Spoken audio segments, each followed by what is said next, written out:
Yo, YouTube, what's up? Checking in with you again for the day. So I don't know if y'all realize this, but a couple days ago, like 4 or 5 days ago, no, 6 days ago, marked my 31st episode on here, which means I've been keeping the channel rocking for 1 month. For 1 month, every day checking in, letting y'all know what's going on in my life. You know, gained a couple followers, got a lot more views than I've ever had, in that time. I'm just hoping that this continues to grow. We continue to make a community and stuff like that. Y'all learn something from my talks, hopefully. If not, you learn something about myself. If you don't learn something about yourself, you learn something about me. You feel me? Um, let's see. Today's been good. I was finally able to figure out what I couldn't figure out yesterday, about getting the RNA dash and the gene dash off of the transcript IDs, right? In my quant files from Salmon, and able to put them into R using TX import. So I did that. So I'm very happy about that. I started playing around with DEC2, but realized that I only ran 2 samples with this, and with only 2 samples, I'm not getting enough power to actually really see anything with DEC2. So I'm going to work on for loops as well. Oh, for loops? I think for loops. I'm going to work on for loops as well as making my scripts executable, so that I can actually run these all my samples properly, in the coming week. Working on this right after I get off the phone with you, right off the phone, right after I get off the YouTube with y'all. That way I can, try to stay on track and get all this stuff done in a timely time frame. Man, I'm still working at this, getting up out of here in a year. You feel me? So I need to get this done, figured out the way, onto more analysis and interpretation of my data. Let's see. Today I got a little triggered earlier, so I helped a friend out with something. They didn't ask for help, so I just offered them help with something. Offered them help with this thing before. I'm gonna be a little cryptic now, but I offered help with them with this thing before, in a different way. I offered to help them learn and do the thing that they were doing, because I similarly I did a similar thing as they did, almost the exact same thing, but a little different, thematically, which means that the way they were doing it was a little different from my knowledge base. So I offered to help them in that aspect. This was a week and a half ago.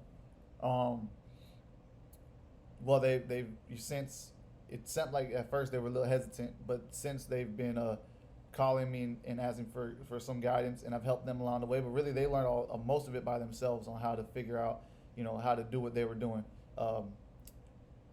But they wanted it done in a certain time frame, and I realized that I didn't have the expertise to provide to them in order for them to finish it in a certain time frame, and I wouldn't be able to invest my time in learning the stuff along with them, as well as using my time to finish the projects that I am also working on. So I couldn't divide my time up like that. It would have been too stressful on me. So I offered to help them in a different sort of way, to help get it completed by finding a professional, or them finding a professional and working with them, and me helping in that capacity. So anyway, they found a professional. It's going to be done by the time they want it to be done, so it's amazing. So I'm super happy that they were able to do that, and they did such an amazing job learning it by themselves that the professional has less work to do. So I said that to say this person texted me afterwards and thanked me very much for helping. But in the thank you, they had mentioned something that sort of triggered me. So in the thank you, they said that they had been looking for help for over a week, and I guess they had not found it, right? So that I felt that starting to trigger me. I felt, when I read that, I wanted to ask, well, who were you asking for help? If you're not coming to me, who you going to? Who you asking? And then it triggered a whole bunch of other conspiracies. So before, there's a video I left a couple weeks ago called "Conspiracies and Confabulations Addressing the Stories We Tell Ourselves." So I started coming up with a bunch of conspiracies on who this person was asking for help, what type of people they were asking, and how and what they were offering in order to get that help, right? So so my conspiracies were telling me this person was asking people for help that they were or used to be romantically interested in, right? My conspiracies were telling me that this person was asking for help um, because they thought that I wasn't going to help, that I wasn't good enough. Well, let me get back to that good enough part, right? But they're asking for help because they didn't feel like I could help them. Um, they were asking others for help, and not specifically because they didn't specifically ask me for anything. I volunteered in all of my services. So so so in my mind, my conspiracy was like, do they just think that I'm not, I guess we could say, good enough? Am I not good enough to even ask for help? Right? Like they'll ask other people, and I don't know these other people. So again, I made up these other people. I don't know who they were asking. I basically just made up a conspiracy of other people that they were asking for help and how they were asking, and what these other people would say to help. Right? So so yeah, and in that conspiracy, I made it up to say that they didn't ask me because they didn't think that I could or would want to help. That I wasn't, either good enough, or they have such a bad negative view of me that that I have caused in them, that they wouldn't ask me for help because they would be afraid that I would say no.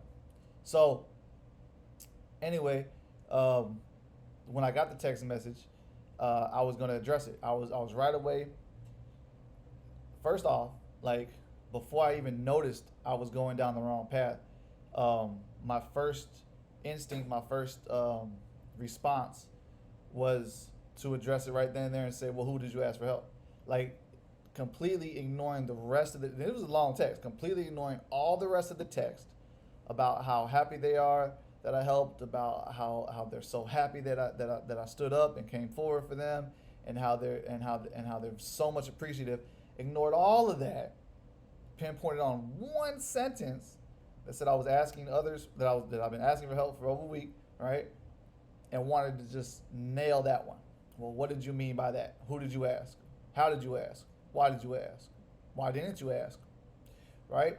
And so before I responded, um, I thought to myself, I said, you know what?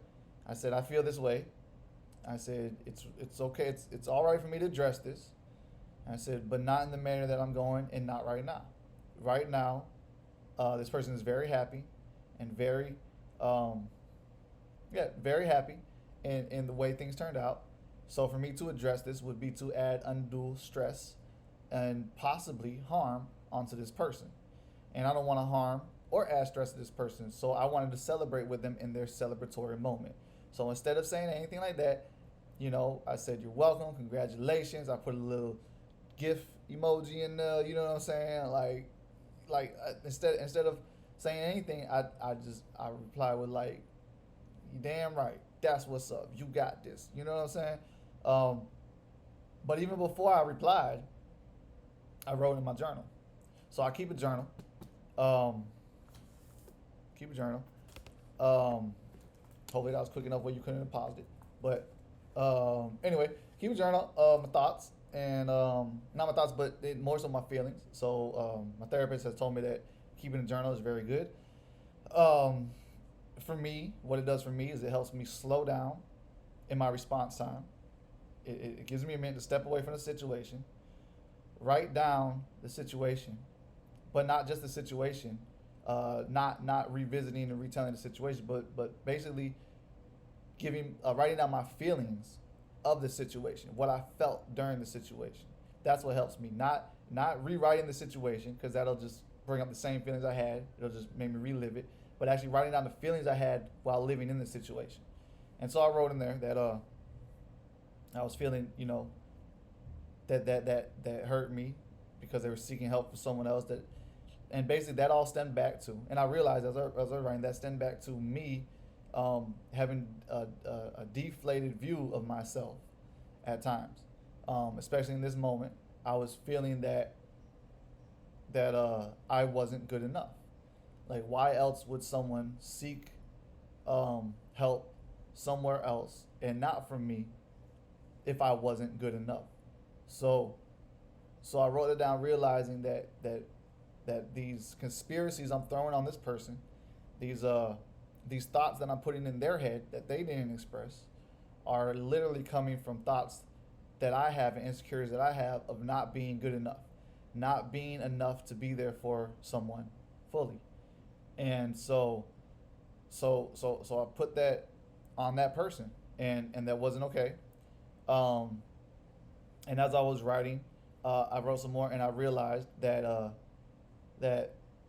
that honestly, like that text, like it shouldn't have made me feel as less of a person, even though it did because of my insecurities. But honestly, the text was a boost, an ego boost, if I may. Like, it was actually boosting my my security, helping me see that I am enough. Because in the text it said I asked for help otherwhere, right, in other places, um, and so now my mind is saying that they asked help. This person asked help in other places and didn't receive it. Because if they received it, they wouldn't still need the proper help or whatever the help that I give, right? So, and then thanking me that, like, thank you for stepping up and providing this help that I've been searching for, right? So now that instead of me looking at that and saying like I'm not good enough because this person looked elsewhere, right? What I should do and what I have done after journaling is now I look at it as saying I am enough because as this person sought, I was the one to be there, and I was the one, that they didn't know, but I was the one that they were seeking the whole time, right? So I am enough. I came through for this person more so than whoever else they were looking for, or what they were asking for, or anything like that. I came through because I am enough to support this person in the ways they need to be supported, right? So so it was a shift in focusing on my insecurities, on why did you ask other people, to focusing onto my securities, right? My the things I am feeling good about myself by saying, yeah, you might have reached out to other people, but I'm the one who stepped up because I'm enough for you, because I can take care of you, because I am it. You feel me? So that's what happened today. So I feel good about that process, about being able to handle this internally with myself and externally on my journal, but without having to throw all my emotions onto someone else, and have them justify, or even what's the word? Not justify, or you know confront. I don't know the word. Like, explain their actions, right? They don't have to justify or explain their actions, even because I've already, what I'm saying, in my mind, made the conspiracy that it has been justified, and I justified it in the way that I felt based on my insecurities. So whatever they say, I might not listen to it here anyway, right? And I was able to put this in different context, write it down by myself, and not have to project onto them my insecurities, but really work that out within myself, and be there for that person, not just in that way that I was there for that person, but also be there for that person in the fact that I'm not adding undue stress to them. They don't even know, right? And be there for that person in the way that I was able to celebrate them during the celebratory time, and not diminish or make that less for them, right? So I feel good about myself. Give myself a pat on the back. You feel me? That's all I got for you today. Take care of yourselves out there. If you need help, seek the help you need. A thing they say around the neighborhood is a closed mouth doesn't get fed. So if you don't say what you need, if you don't acknowledge how people can help you, you most times won't get helped. You won't get what you need. If you can't say you're hungry, you won't get fed. If you don't open your mouth to eat, you will not get fed. Right? So even in the book I'm reading, it's talking about lowering your self-worth. Like, say what you want, and that way you won't be upset at others for not being there for you in the way you want, right? So I just want to say that thanks for listening. If you're feeling a certain way, if you need mental health, go find it. Go get a therapist. Go journal. It's a lot of links online. There's one in the description that's really good. Um, Listen to people, read books, whatever you need to do for yourself. All right. I've been on this journey, not very long, honestly. I've been on this journey a couple months on switching gears from what I usually read onto emotionally mature books. And already it's made a big impact in my life. So these are things that I'm not just reading and getting done with. These are things that will be practiced my entire life. And same with you that's listening. When you learn something, it's something to be practiced. It's not something just to be read and done. It's not a one and done thing. It's a practice for your entire life to keep it up. And honestly, the more you practice, the more it becomes a habit to where you don't even have to think about it, and it helps. Um, so like a couple months ago, this whole journal, this whole take a moment to reply would not have flown at all with me. So I'm thankful for the progress I'm already making, and I'm looking forward to the progress yet to come. So until next time, peace, love. Like my aunt would say, stay safe on purpose, and we'll talk tomorrow.